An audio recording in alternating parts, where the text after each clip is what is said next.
anaweza kaliomba. Nakwambia kwa lazima yote utamaliza, hujawahi kuliomba hilo ombi. Nani anataka kujua siku ya kufa na tarehe na saa? Kama unanikatalia muulize mzee Paulo alisemaje saa ya kumimina imefika. Nani alimwambia?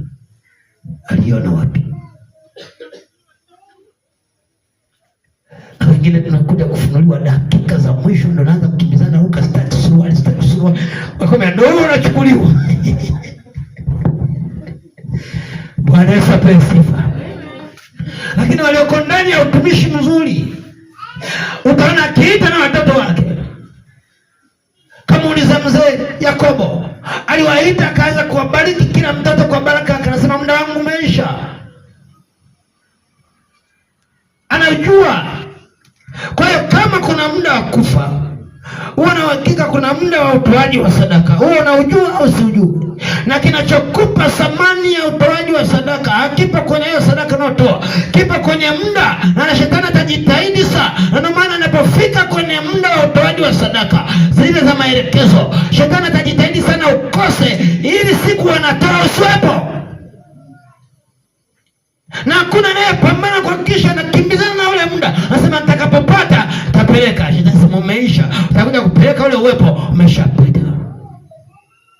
Na shetani anafurahia sana kwa sababu akikubana kwenye kupata ukapata, anaenda kukubana usijue muda wa kuitoa. Unaweza ukakaa nayo kwenye na kuna watu hapa yamkini wanazunguka na fungu la 10 wanalotoka mwezi uliopita. Kwa sababu amesikia mtumishi alisafiri, kwa hiyo atakwenda atakaposikia amerudi. Wanalo, asante Yesu, wanalo. Akicheki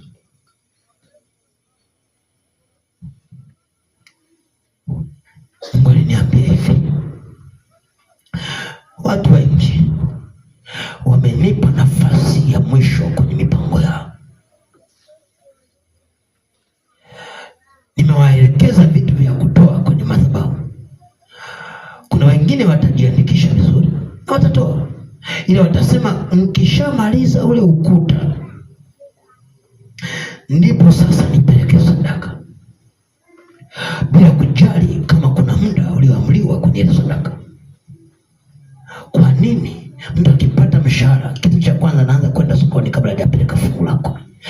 Unapopeleka fungu lako wakati ushatoka sokoni, angalia wa kwanza ni upi kwenye maisha yako. Njaa. Yaani nimekuzidi mpaka imechukua nafasi ya Mungu. Taanza nipite sokoni. Asemi nitaanza nipite kwa mtumishi alafu ndio ni sokoni.